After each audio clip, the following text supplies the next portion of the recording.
Welcome to the Stratcompio GDG Inspires podcast, where we speak with leading experts about trends, challenges, and innovation shaping strategic communication in defense and security. My name is Giulia Dino Giacomelli, and I'm the founder of GDG Inspire. This month, we have invited Joanna Perry, Associate Research Fellow at the Institute for Crime and Justice Policy Research, as well as Senior Research and Policy Advisor at the Facing Facts Network, that is a leading organization specializing in hate crime and hate speech practice. Joanna, I'm very happy to have you here. Welcome to the Stratcompio. Thank you so much, Julia. It's great to be with you, and I'm looking forward to our conversation. I do look forward to our conversation too. So let's just start. I normally ask experts coming to the Stratcompio a sort of like kind of framing question. So I know you've worked extensively on hate crime, hate speech, but what are we really talking about when we talk about hate speech and hate crime? I believe that like in the public debate, there is a lot of overlap between these two and misunderstanding and confusion. Can you clear the space? What are we talking about? Yes, that is very well framed to start with. I think that there are certainly sort of books and PhDs written about this exact question. What is hate crime? What is hate speech? How do they overlap? And how we should respond. Sometimes we can get maybe too caught up in definitions as well, because people can say, oh, look, hate is hate. We know its impact, especially if you've experienced it. You don't always want to get into these sort of precise legal definitions, about what it is we're talking about. And that's very important, I think, throughout our conversation, is just to keep thinking about the victim impact. And victims and communities, they don't necessarily need to know, the precise law in their country or exactly, how to report and what the police should do. It should be that something happens, it should be acknowledged, and responses around support, around justice, around safety should happen, without victims needing to know all of these ins and outs and technical stuff. But certainly from maybe our perspective, and definitely if you are in law enforcement, the concepts of hate crime and hate speech are important to understand. So there's also, unsurprisingly, not a full, consensus at the international level, exactly what we're talking about.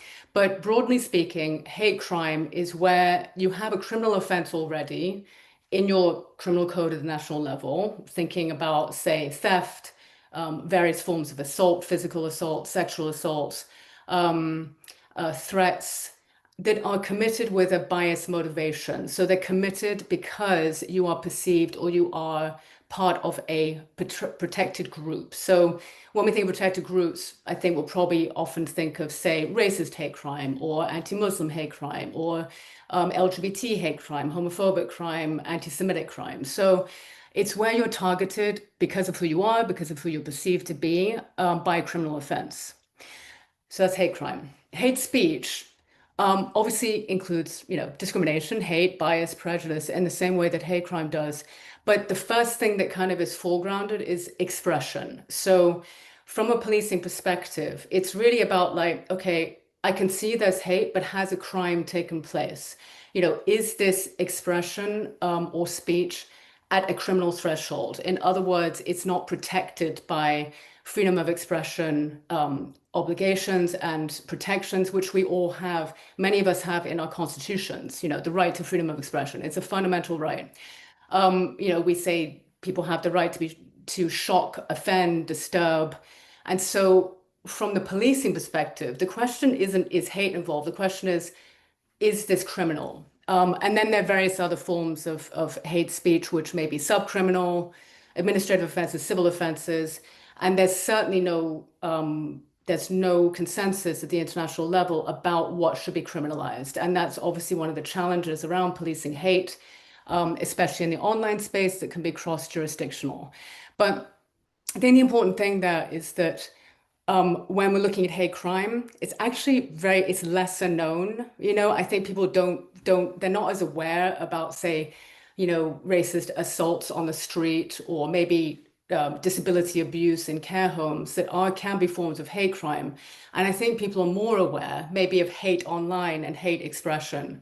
And so that's also one of the challenges around identifying and correctly qualifying these forms of hate. So I hope that is a good Yeah. start. I mean, you touched upon already, I think the online space and what are a bit the challenges. Can we dive a bit more into the biggest challenges you think, based on your observations, your expertise, we face today in preventing hate crime and hate speech, with a specific regard on the online space?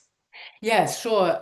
So I think that first thing is that, okay, one challenge is, we need, in order to prevent, we need to kind of name and define what it is, right, that we're trying to address and we're trying to prevent. I think, because hate online is really quite pervasive, I mean, anyone can open their device and sort of see it, right? We're all probably quite aware of one key challenge, which is it's everywhere. It spreads rapidly, and its spread is more rapid than the responses to it. So, for example, you can see some hate online that in 2 hours could get amplified to several million users, even if it is, removed quite quickly by a responsible social media company. You can have the other problem where hate is not removed by a social media company, and it proliferates. So one issue is that it's really quite pervasive. It's the content, the spread and the rapidity of it is faster than the responses. If you imagine that you are responsible for these responses, whether you're police or whether you're a monitoring body or say a new digital service coordinator under the Digital Services Act, how how do we respond to that? And a connected challenge, and also maybe sort of looking to a response, is some civil society organizations, who have been monitoring and responding to hate crime online and hate online for years, and diligently, identifying it, monitoring it, reporting it, and seeing the responses. They're saying, you know what? It is so pervasive that these efforts are just not working. And what really needs to happen, according to some civil society organizations and experts, is that we need to recognize that the recommended algorithms on social media by social media companies, they amplify harmful content. In our attention economy, that's sort of what, this new phrase that we're hearing more about, this kind of content is designed. It's not, I mean, the social media platforms are designed to keep user engaged, right? And these kinds of posts are polarizing, they're sensational, and users might be kept engaged by reading them, and hate speech also through these algorithms can be personalized. And so it makes it much harder to detect, monitor, and report in a way that actually leads to prevention. And so some social media companies, some CSOs and civil society organizations are saying, we need to address the issue of recommended algorithms, because so we're not going to put our efforts into all this monitoring that gets us nowhere. It's very damaging to our young colleagues who are watching hate over, all day, seeing no response. And we need to actually look at the more strategic questions. The thing is, it's very paradoxical because it creates, I mean, the attention economy and what you have just described, no? It creates a hype. So hate creates a hype. So, and it polarizes. So there will be supporters and there will be antagonists that are trying to, shut the person down or saying, you can't say that. But that creates engagement, right? So the paradox, in fact, is that like the more hateful it is, the more it polarizes, but the more we talk about it. And the fact that we talk about it even in critical terms, in fact, it fits the algorithm, which is paradoxical because you also want people to step up, right, and say this is wrong. But by doing that, you actually amplify the original content. So I mean, I don't know if you have a solution for that, but like, how do you think that we can get out of this paradox? I think that is really the question. I wouldn't say I have the answer, but I think especially those civil society organizations that have been at the center of these efforts for many years, what they're saying is we need to talk. This is where the conversation needs to happen. Um, Rather than, I flagged this post, this is a response I got, or sort of supporting the paradox that you're talking about. So it would be I think it's important to have these platforms for these conversations. What does advocacy look like with these challenges? How do we have equal conversations with social media platforms, and is this, where are these happening and can they happen? And how should civil society be responding, as well as all the other actors in what we would call at Facing Facts, where you mentioned what we call the hate response system, that it's really a system of actors that need to work together, supported by frameworks for cooperation um, and and to co-identify and co-prioritize responses. So, yeah. I do have a follow-up question with regard to what we were discussing at the beginning, but when you were describing, what hate crime is, hate speech, and then you mentioned freedom of speech, right? So if I understand correctly, what you're saying is, okay, hate crime, the law, whatever the law is, but that's the threshold. Hate speech, that gray area that comes before, we don't really know what to do about it. I mean, we do know, but maybe like not all the actors in the chain still know how to handle that. And then you have freedom of speech. So in my understanding, but correct me if I'm wrong, is that the more you extend freedom of speech, in fact, the less space for addressing hate speech there is, because you would end up stretching freedom of speech to a space where it taps into hateful discourse, but it's protected under freedom of speech. So is that like a automatic consequence in your, Um, or I mean, how does that play out? well, I mean, I think a couple of concepts can help sort of identify a general line, which then at the national level would be more specified under national law. And certainly what I'll explain is also EU law on what is and what should be criminalized. So um, the general sort of international position, and also set out by the EU framework decision on combating racism, xenophobia through criminal law, would say that speech that incites violence or hatred towards particular groups. Now, the framework decision only covers racial and religious hatred, but many countries obviously cover more grounds. That is the line, where it incites hatred or violence. Um, Now, the sort of legal decision making around whether a particular post or a particular series of posts reach that threshold is a tricky decision for police and prosecutors. And so what is really needed is clear guidance at the national level and support for these legal conversations to happen, and action to be taken. So, I mean, I think that as much as law can interfere, or law restricts freedom of expression when it's needed.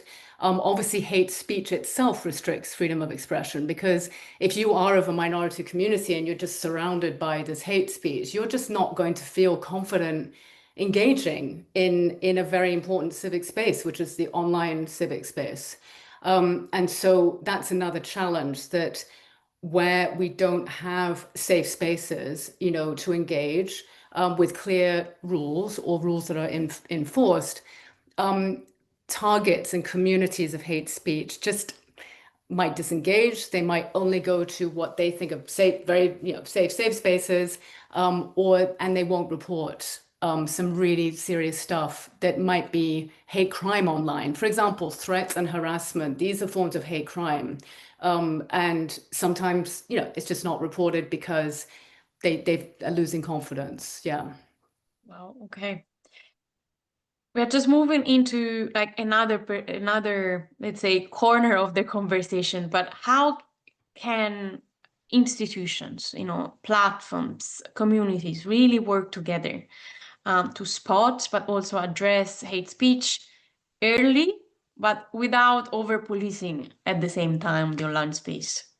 Yeah, absolutely. I mean, if you don't mind, I might also link it to another challenge to begin with, because I think another area is around kind of the links between misinformation, disinformation, fueling hate, and fueling harm in the real world, or in the physical world. I think online world, you could say, is becoming the real world as well. So in the physical world. And understanding how mis and disinformation does fuel hate and fuel crime and hate speech, I think also links to how institutions and communities can work better together. So, for example, though I'm from the United Kingdom, I'm here in London, and last year on the 29th of July, a man killed 3 girls at a Taylor Swift concert. It was a Taylor Swift themed dance class, and he attempted to kill 10 others. And it was a truly awful and tragic event and crime.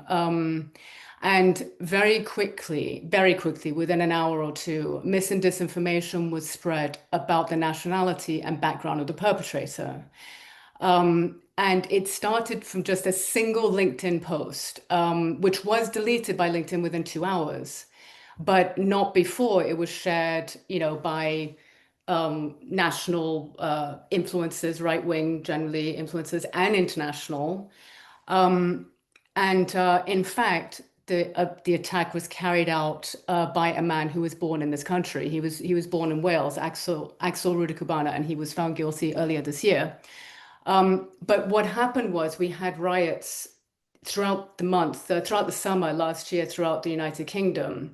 And it really is this kind of mix of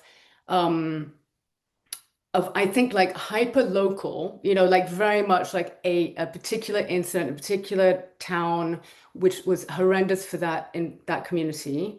Then also national, where you have like national influencers getting involved, and also people, traveling and being involved in rioting, and international level, so it's like the challenge is trying to understand these links and how to respond to them. And one of the ways that communities and institutions can work very closely together is through often, say, community-based organizations that are really based in the community. Like they know what's going on the streets. They know exactly where, for example, a hotel housing people who are seeking refugee or asylum status, they know where that hotel is. They know what's going on around it. And they can inform local police with that kind of, you might call community tension intelligence, about what's going on. And then other civil society organizations that might be tracking far-right group online and offline, putting that together with policing data and information, which of course is really important.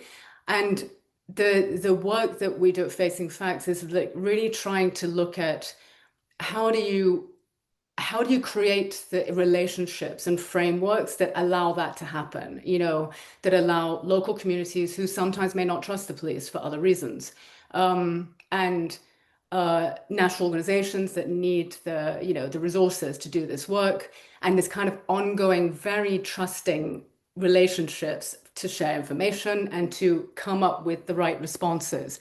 So you can see some great ways that it does work, and some ways that it doesn't work. And there have to be kind of difficult conversations sometimes across boundaries between police and civil society around trust, around, what works. But, I think that one way of working together is to look at what really supports these relationships, what law and policy do they need in place to be able to share information and to respond together.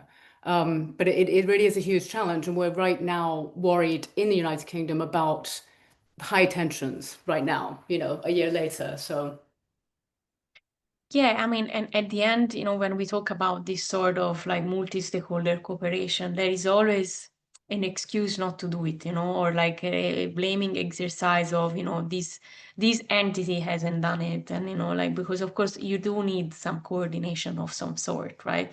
And someone that eventually has to take decisions. But I also do believe that it's a very human activity. So it works, I mean, at least in my personal experience, it always works when there is an availability from the single person to do that kind of work. Um, Otherwise, I mean, you can have whatever top-down guidelines that you need to coordinate, collaborate with XYZ organizations or individuals. It will never gonna happen. So the work that you are doing in the end, I think, is very down to earth in a way, no? I mean, just trying to connect people before connecting organizations. So Yeah. thank you for that.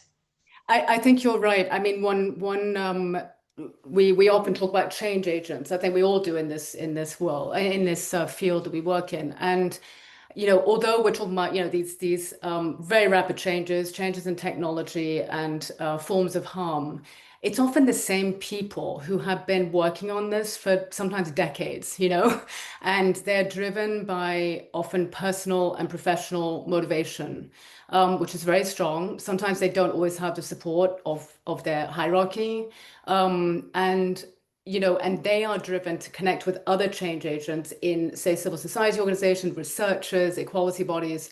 And so we have to look at not just how to support these relationships, but how to support these people at the center of these efforts. How do we take care of them, give them what they need? And you're right that it often comes down to individuals, but what we found is that there's certain law and certain technical frameworks that can support them, at least like good hate crime and hate speech laws, good allowing data sharing across different organizations, taking some risks, things like that. Like there are things that can definitely help them. So they're motivated, but there's things that we can do as well strategically to support those response systems and the individuals in them that make them happen. Yeah. Um, I want to ask you a question, let's say also as a citizen in a way. So what are the behaviors that we should all be aware that may lead to eventually hate speech and hate crime? I mean, and are there also less visible forms of hate that we should pay attention to? And if so, which ones are they? If you can just dive a bit more into this aspect. Yeah, I mean, I'm always like on the first part of it, I'm thinking, I don't think there's kind of a rule book on as a citizen on this. I think definitely sort of connection and embracing complexity in relationships and in our modern world and in community relationships and kind of allowing for complexity and connection, I'd have thought is a good antidote sometimes to the polarized, you know, environment that we can be in, where you can just have a short video or a short post, and that sort of sums up a complex, very complex, social question or social problem. So I think, that's one thing about being a bit more, yeah, connected, I think generally. But I think each of us has to behave in the way we feel comfortable in terms of, responsible citizenship. Not everyone wants to get online and post and, be an advocate in that way. And thanks for mentioning, yeah, less visible forms. I mean, I think we often there's certain forms of discrimination that maybe we talk about more than others, and one that is often not talked about around hate is disability hate or disableist hate crime, disableist hate speech, because but however, it really is an issue, and it's really any community that experiences discrimination generally is also at risk of hate crime and hate speech. We often don't hear the voices of people with disabilities explaining what it is that they're experiencing in terms of hate crime and hate speech online. And sometimes there can be this tendency to say, oh, people with disabilities, and they're not hated, they're vulnerable or they're easy targets, or when actually that belief that people are vulnerable or easy targets is actually a form of prejudice itself, believing a whole community is vulnerable, a whole community, and that is a form of prejudice, and it can also drive offending against people with disabilities, like theft or even violence in institutions.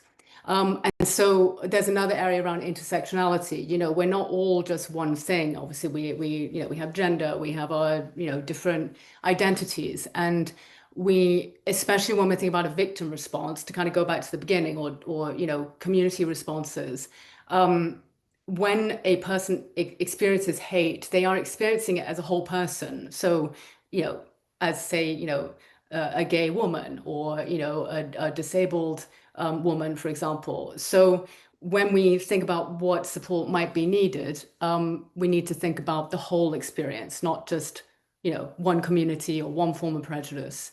I think it also brings us all into the conversation as society, to think, actually, yeah, we're all affected by it. It's not just one group. We're all affected, and we're all weakened, and we all should maybe find a role to play that we feel we can.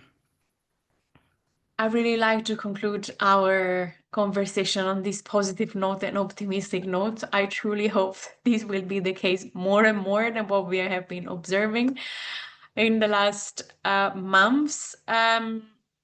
To conclude, I just want to ask you if you have recommendations for our followers, readers, watchers, so books, podcasts, videos that you have come across that you think may integrate what we have been discussing today. Yeah, thank you. Well, on the academic side, since I started off with this kind of academic question, there's a great book by Mark Walters called Criminalising Hate, Law as Social Justice Liberalism. It actually is just a very clear argument for why hate crime laws are so important, and how they can really, really support the sort of inclusive and pluralistic societies that we have in many of our countries today. So I really recommend that. There's also Hark Fork, which is a New York Times podcast, and it really focuses on the intersection of technology, society, and democracy, and kind of covers some of the things we've been talking about. They really talk a lot about the impact of AI on this, on technology generally, but also on some of the things we've been talking about. And linked to that is Platformer, which is actually a website or newsletter, which is by the co-host, Casey Newton, which honestly is really excellent. Also, of course, I have to say that resources by our Facing Facts network, which just have some very simple resources around the Digital Services Act, around which is actually, I think, a great framework to address a lot of the things we've been talking about. And then finally, there's a BBC iPlayer, which hopefully you would get in other countries, called Small Town Big Riot, and looks again at how that kind of local, regional, national, global sort of thread, we can see that in many of the episodes and that we've been talking about. Great. Thank you very much. We will definitely post all the links in the description of the podcast for easy use. And Joanna, what to say? Thank you very much for sharing your expertise, your insights with our audience. That's all for today, and until next time. Bye. Thank you.